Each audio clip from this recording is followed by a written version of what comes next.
The story of Moses. Before we begin, first we must know, who was Moses, and why was he so important? Moses is a central figure in the Abrahamic religions, including Judaism, Christianity, and Islam, revered as a prophet, lawgiver, and leader. According to the biblical narrative, primarily found in the book of Exodus in the Old Testament, Moses was born in Egypt at a time when the Pharaoh had ordered all newborn Hebrew boys to be killed to curb the population of the Israelites. To save him, Moses' mother placed him in a basket on the river Nile, where he was found and adopted by Pharaoh's daughter. The basket of reeds. As the Nile whispered against the reeds, a basket bobbed gently in the waters. Inside, a baby boy named Moses slept, unaware of the decree that had endangered his life. His mother, Jochebed, watched from afar, praying that her son would be saved. The Pharaoh's daughter discovered him and, moved by compassion, chose to raise him as her own, unknowingly nurturing a future liberator. A prince of Egypt. Growing up in the splendor of Pharaoh's palace, Moses learned the arts of leadership and wisdom from the best tutors in Egypt. But his heart was restless, torn between the luxury he lived in and the suffering of his people. One day, witnessing an Egyptian beating a Hebrew, Moses' anger flared. In a fateful moment, he struck the overseer, changing his destiny forever. The burning bush. In the solitude of the desert, a bush ignited before Moses, flames licking the branches but not consuming them. From the fire, God's voice called him by name. Moses. He approached, trembling. Here, God commissioned him to return to Egypt to free the Hebrews.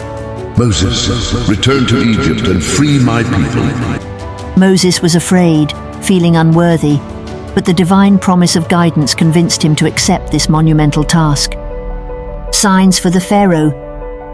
Standing before Pharaoh, Moses felt the weight of his people's hopes. He threw down his staff at God's command, and it turned into a serpent, a sign of divine power. Pharaoh's heart hardened, unimpressed by the miracles performed. Yet, with each refusal, Moses' resolve deepened, ready to bring about the wonders that would eventually lead his people to freedom. The plagues. Egypt was struck by plagues, each more devastating than the last. The Nile turned to blood. Frogs, lice, and flies swarmed. Livestock perished. Boils, hail, locusts, and darkness overwhelmed the land.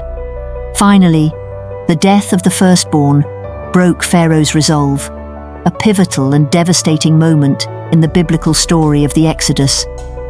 This 10th and most severe plague, as recounted in the book of Exodus, saw the angel of death pass over Egypt, striking down the firstborn of every Egyptian family, including that of Pharaoh himself, while sparing the children of the Israelites who had marked their doorposts with lamb's blood.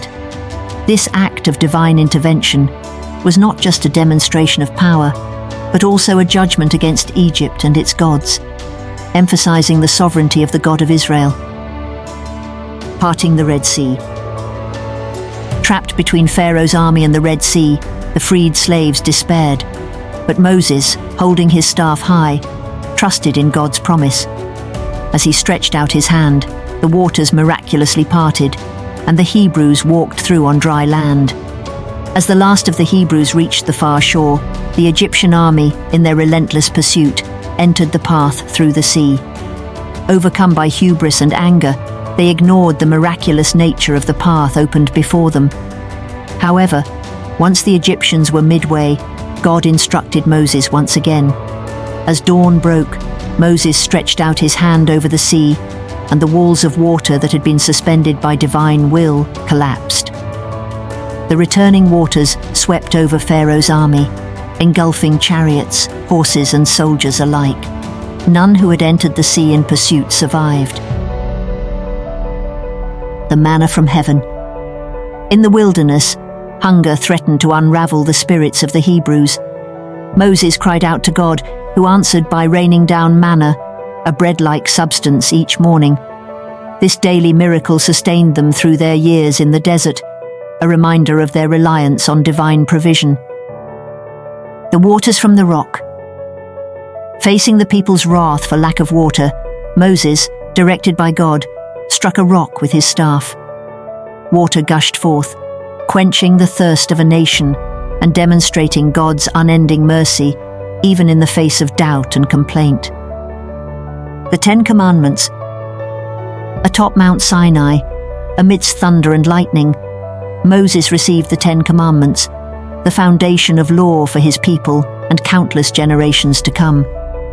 His descent with the stone tablets marked a covenant between God and the Hebrews, a testament to their special relationship. The golden calf.